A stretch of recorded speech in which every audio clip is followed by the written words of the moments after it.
we're going to talk about that. But first, let me show you this because it's part of a bigger conversation and it will tie in. Why are black Gen Xers so pissed off nowadays? You guys grew up in the same generation I did. The generation of the 80s and 90s that dealt with the best race relations in the history of this country. You ain't never seen a Klansman. I ain't never seen a Klansman. What the hell are y'all so mad about? Why are you always claiming that everything is about white supremacy and racism? First things first, the 80s and 90s had the best race relations in our country's history. Did it? I'm Gen X. We had a few notable hiccups there. Some pretty big, sizable moments in history that were not the best race relations in America's history. But setting that aside, you ain't never met a Klansman, I ain't never met a Klansman. That was the statement, right? There are two problems with that statement. First, this guy is a host of a radio show in Mississippi. You're from Mississippi and you're going to sit there on Beyonce's internet and say, I ain't never met a Klansman? You are either a liar or a moron because you've absolutely met a Klansman. I'm from Florida and I've met my fair share.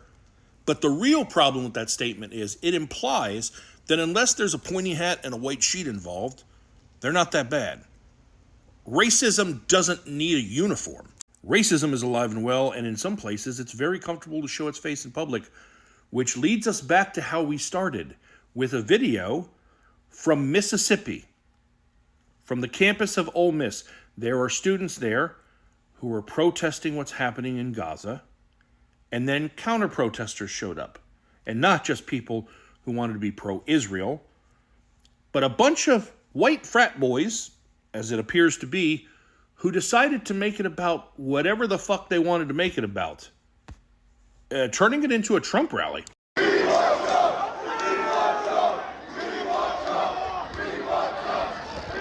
By all accounts, they were yelling at and harassing those other students, and when a young black woman decided to stand up and say something to them, they did this. Lizzo, Lizzo, Lizzo, Lizzo, Lizzo, Lizzo.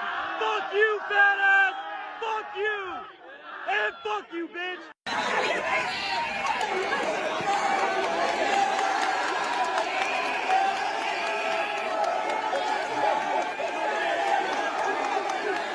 But no racism, right?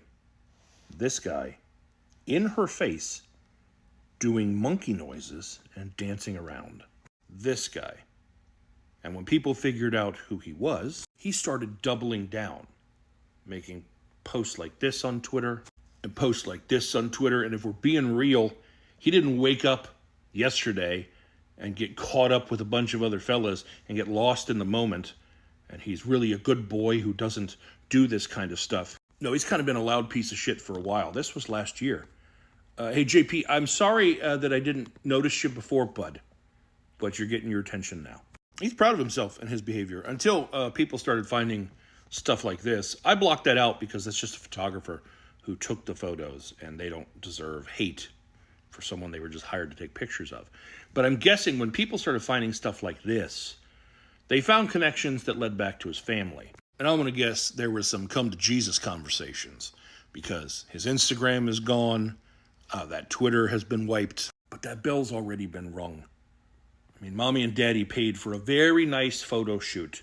I'm sure several of these pictures are framed and hanging in their home. But if they really want to capture the essence of their darling boy, they should frame this. But let's not get it twisted. This is bigger than just Mississippi.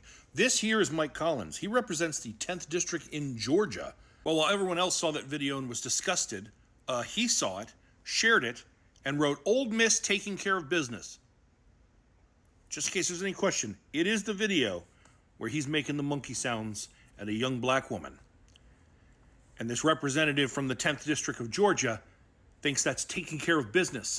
Hey, it's not all bad for Mike Collins. There are a bunch of people who appreciated his post, namely all of the white supremacist accounts on Twitter. A ton of them in his comment section, leaving posts celebrating the fact that he did this, resharing his post. Hey, to the Democrats in Georgia, find someone good to run against Mike Collins in the next election, and I will gladly help get them elected. But to his point, no pointy hats, no burning crosses.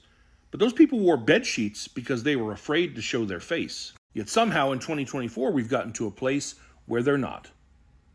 So it seems like there's still a lot more work to do.